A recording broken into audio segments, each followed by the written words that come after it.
Hello and welcome. I want to say a good morning, good afternoon, good evening, and good night to you, depending on your time zone. Welcome to tonight's broadcast. I am Pastor Maxwell Nnawuihe. We are live and direct. Today is the 8th of March 2024, and I welcome you. Good to know you are there. And please do subscribe to this very channel, Engine Speak. We are continuing with our enlightenment broadcast that we started a couple of weeks ago. What United Nations said about the release of Mazi and Nnamdi Kanu. That is the focus of our broadcast tonight. What United Nations said about the release of Mazi and Nnamdi Kanu. That is the focus of our broadcast today. Some people don't know who is Mazi Nnamdi Kanu, while some do. A great majority of the Nigerian people, whether they are citizens of Nigeria or residents in Nigeria, they know by news, by information, by a lot of very, very factual and historic events that happened between 2015 up until this year. A lot of people have come to know who this man is, Mazi Nnamdi Kanu. He's the leader of the indigenous people of Biafra, IPOB, and he is championing the cause for the restoration of Biafra, for the independence of the Biafra Republic. Biafra existed about 2 years or 3 years thereabout before the existence of Biafra was truncated. Some of you have heard about the 1967 and the 1967-1970 civil war between Nigeria and Biafra. So within the time of the war, the duration of the war, Biafra fought as a free republic, as an independent republic. This is what some people need to understand. Biafra had its currency, its flag, its national anthem, and all of that, its government in existence.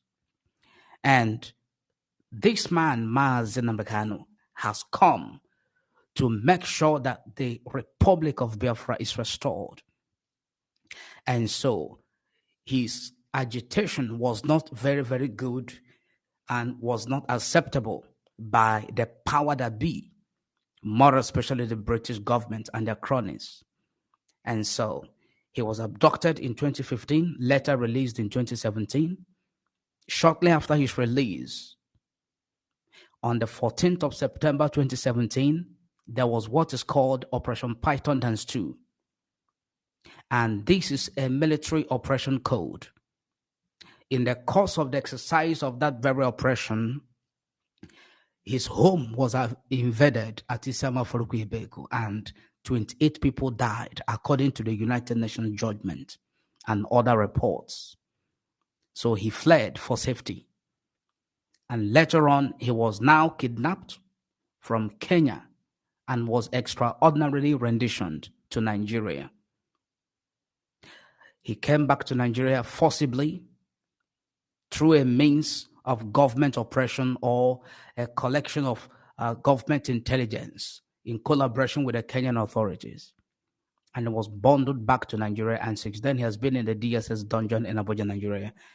And the United Nations said very, very clearly that Nnamdi Kanu has been agitating and carrying out his activism within the ambit of the law, which Nigerian government is a signatory to such charters of the United Nations that support human rights, more especially self-determination. So that will be the focus of our broadcast tonight. It is our enlightenment broadcast that we may know and be conscious of what United Nations said about the release of Mazi Nnamdi Kanu. I am Pastor Maxwell Nnawuihe. I am bringing to the screen that you may see with your eyes, that you may read alongside with me what United Nations said about Mazi Nnamdi Kanu. We'll be right back.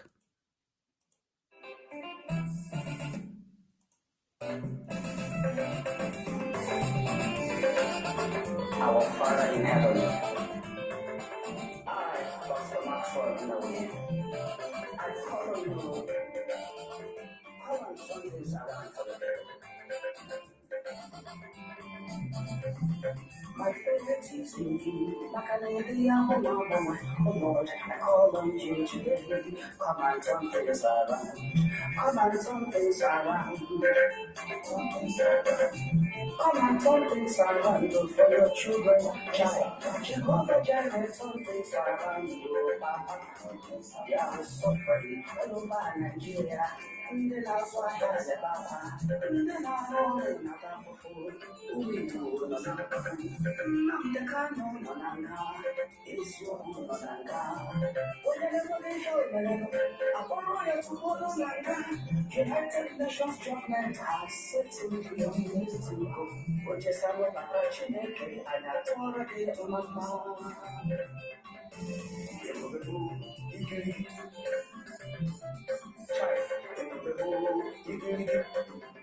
Psalms 50, verse 15. Call upon me in the days of trouble.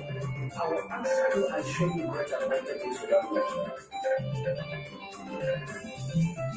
When the righteous man is seated upon the throne, everywhere you go, it is joy, joy, joy.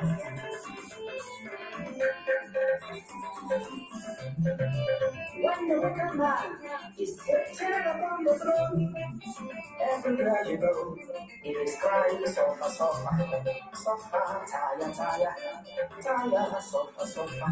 From the east to the west, the man will never go. From the north to the south, it is trouble, trouble. Child.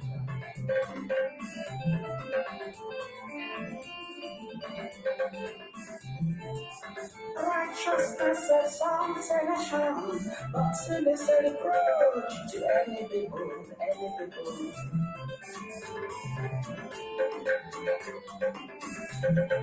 Look around Nigeria today, what you will see is reproach. Reproach, in important.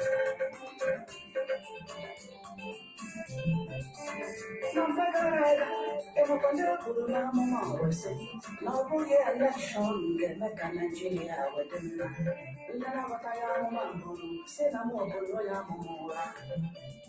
MSC election, which you child, is starting to be a tribunal. I'm a had to take up over America, just sign up on the Supreme Court. You better hear my word, you better hear my word. I'm a Maxwell who is winning the door. It's your no nanga. Namdi Kanu no nanga. It's your no nanga. United Nations judgment has set him free. Let him go.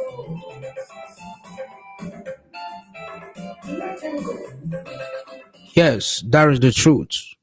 The United Nations judgment has set him free, and what is important is that the people of Biafra must understand this.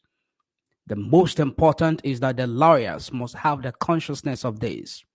The most important is that all those who love freedom and justice must be conscious of this. What United Nations judgment said about Mazi Nnamdi Kanu. Once again, if you are just joining us, I am Pastor Maxwell Nnawuihe. I'm going to run through from where we stopped last time. I'm going to run it up so that you can see the document itself where we are picking up this very information from. It is authentic. This is not one of those documents that are gotten from the internet without a genuine source. This is the hard copy, the original copy of it, advanced unedited version of it. That is what it is. It was made public on the 20th of July 2022, and it is the authentic copy of it. So now, Human Rights Council Working Group on Arbitrary Detention, opinion adopted by the Working Group on Arbitrary Detention on its 93rd session. When was that? 30th March to 8 April 2022. That was when this opinion was adopted, between 30th of March and 8th of April 2022. And that was incidentally before we ended our 3 months fasting and prayer for the release of Nnamdi Kanu. This opinion was adopted. I want to continue from where we stopped, but I'm going to give a background for those that are joining for the first time or those who may have forgotten. This is the background. We started from here. You can see opinion number 25/2022 concerning Mr. Nnawuihe Nnamdi Kanu Kanu, Nigeria and Kenya.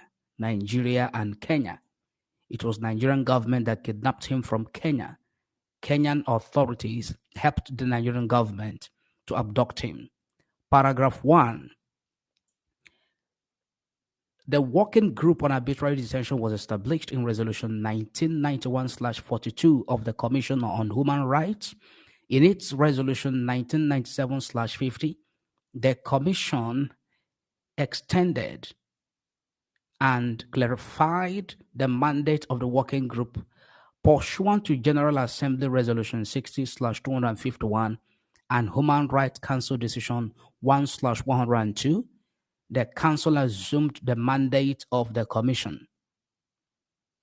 The Council most recently extended the mandate of the Working Group for a 3-year period in its Resolution 42/22. Paragraph 2.